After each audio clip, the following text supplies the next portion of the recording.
पिछले एपिसोड में आपने देखा कि सभी दोस्त आम के बगीचे में आम तोड़ने के लिए जंगल के रास्ते से जा रहे थे। तभी करण को एक आवाज सुनाई देती है।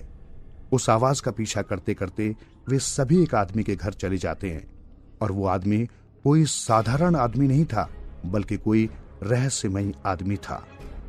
अब आगे वो आदमी सभी का पीछा करने लगता है और सभी अपनी भागने की गति को और तेज कर देते हैं।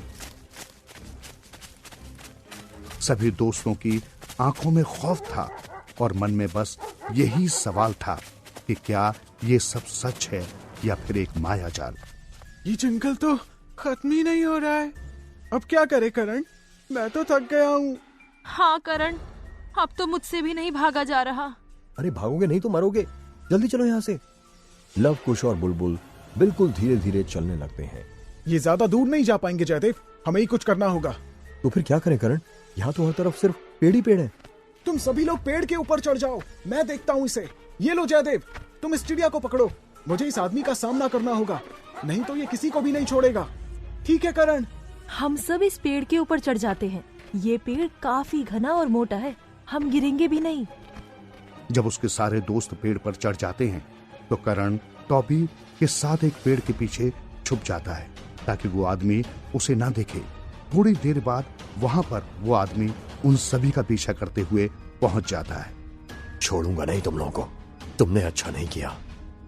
और वो गुस्से में उन लोगों को यहाँ वहां खोजने लगता है। तभी करण चुपके से पीछे से आता है और उस पर हमला कर देता है। मार डालूंगा। तुम कौन हो और हमें क्यों मार रहे हो? मैं तुम्हें मार नहीं आया हूँ। मुझे मजबूर मत करो, तुम्हारा ही नुकसान होगा। अच्छा, देख लेते हैं फिर। देखते ही देखते दोनों में लड़ाई शुरू हो जाती है। उस आदमी ने अपने हाथ में लकड़ी का एक डंडा लिया हुआ था और वो उसी डंडे से करण के ऊपर बुरी तरीके से प्रहार करने लगता है। पहले तो करण अपनी तलवार का इस्तेमाल नहीं कर रहा था, लेकिन जब वो आदमी इतनी बुरी तरीके से उसके ऊपर हमला करने लगता था तो उसे न चाहते हुए भी उस तलवार का इस्तेमाल करना पड़ा और उसने 2 वार में ही उस आदमी को नीचे गिरा दिया। मैंने कहा था ना, मुझे मजबूर मत करो। मैं डरता नहीं तुमसे। यहाँ से चले जाओ, नहीं तो अच्छा नहीं होगा। आखिर तुम हम लोगों की जान क्यों लेना चाहते हो और उस चिड़िया को क्यों मार रहे थे?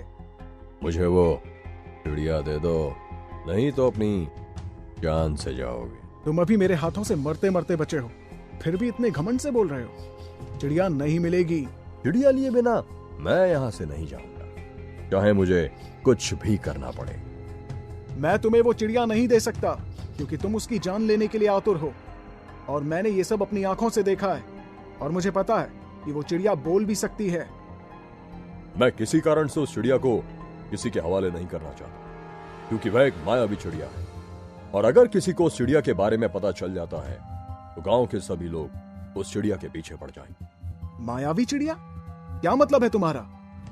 मुझे वो चिड़िया और तलवार दे दे, समझा? नहीं तो तेरी जान नहीं बख्शूंगा। बहुत बड़ी गलती कर रहा है तू। दे दे मुझे वो चिड़िया। बिल्कुल नहीं। और ये मायावी चिड़िया कैसे हो सकती है? यूं पड़े हो इसके पीछे, सच सच बताओ। करण बचपन से ही पशु पक्षियों से बहुत ज्यादा प्रेम करता था और वो सहन नहीं कर सकता था कि कोई किसी पक्षी या जानवर को बेरहमी से मार दे। और वो उस आदमी को तो उस चिड़िया को किसी भी सूरत में मारने नहीं देने वाला था। वो आदमी हार नहीं मानता है। वो अचानक से जमीन से उठता है और करण पर फिर से हमला कर देता है, लेकिन फिर से वो करण के सामने 2 मिनट भी नहीं टिक पाता। दोनों में घमासान चल रहा था। इसी बीच वे दोनों लड़ते लड़ते एक दलदल के गड्ढे में पहुंच जाते हैं जो कि उस जगह से थोड़ी दूर पर था। वो आदमी मौका देखकर एक पेड़ के पीछे छिप जाता है। कहाँ है बुज़दिल? बाहर निकल, मैं कहता हूँ बाहर निकल। तभी वो आदमी अचानक से पीछे से आता है और करण को उस दलदल के गड्ढे के अंदर धक्का देने ही वाला होता है कि करण वहां से हट जाता है और वो आदमी उसी दलदल में खुद गिर जाता है। गड्ढा काफी गहरा था और वो आदमी उस दलदल के अंदर धंसने लगता है। उस आदमी के ऊपर इतनी सारी मुसीबत आन पड़ी थी, लेकिन फिर भी उस आदमी के चेहरे पर कोई खौफ नहीं दिख रहा था। समझ में नहीं आ रहा था कि वो वाकई में एक इंसान था भी या नहीं। बस इन्हीं कुछ प्रश्नों का जवाब आपको आगे के एपिसोड में पता चलेगा।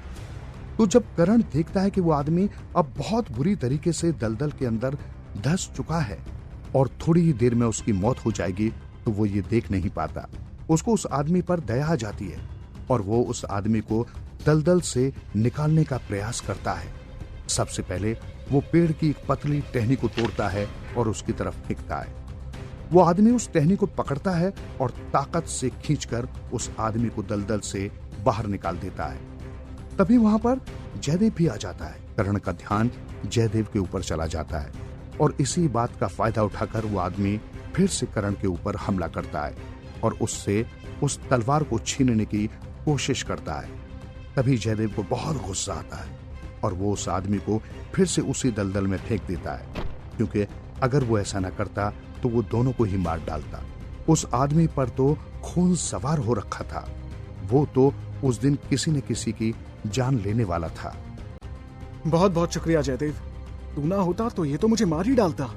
अरे इतनी सी बात के लिए तू क्या धन्यवाद बोल रहा है, तेरे लिए तो जान भी हाजिर है मेरे दोस्त। इसके बाद दोनों उस पेड़ के पास पहुंचते हैं जहां पर लवकुश और विदुषी चढ़े हुए थे। चलो मित्रों, सभी लोग नीचे उतर आओ, अब खतरा टल चुका है। पक्का ना? वो फिर से तो नहीं आएगा ना? हाँ करण, देख लो, हम बार बार पेड़ पर नहीं चढ़ पाएंगे। हाँ ये तो बहुत ही ऊंचा है, पर मजा तो आ रहा था। अब आ जाओ नीचे, सब सुरक्षित हैं, चिंता मत करो। सभी दोस्त पेड़ से नीचे उतर जाते हैं और तभी विदुषी करण को एक चौंकाने वाली बात बताती है। वो करण को बताती है कि शायद चिड़िया बहुत दूर से कहीं उड़कर आई है और इसके बाद उसके साथ ये हादसा हो गया और वो बेहोश हो गई। अरे करण, तुम्हें पता है ये चिड़िया बार बार तुम्हारा नाम ले रही थी। मुझे लगता है कि ये तुम्हें बहुत पहले से ही जानती है, लेकिन कैसे? तुम लोग मजाक कर रहे हो क्या? चिड़िया भी कभी बोलती है भला? हाँ करण, सच में मैंने भी सुना। मुझे लगता है ये हमें बुद्धू बना रहे हैं। नहीं करण, सच में ये जानती है तुम्हें। वही तो मुझे भी समझ नहीं आ रहा विदुषी।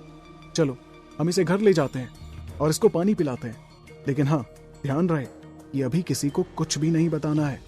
हम सभी को यहाँ से जाना चाहिए, पर पता नहीं क्यों अचानक से बहुत तेज हवाएं चलने लगी हैं। देखकर तो ऐसा लग रहा है जैसे तूफान आने वाला है। हाँ, मेरे कपड़ों में चिड़िया को छिपा लेता हूँ, वरना बेचारी मर जाएगी। सभी दोस्त हवा के दबाव के कारण सही से चल भी नहीं पा रहे थे और आंखें भी नहीं खोल पा रहे थे।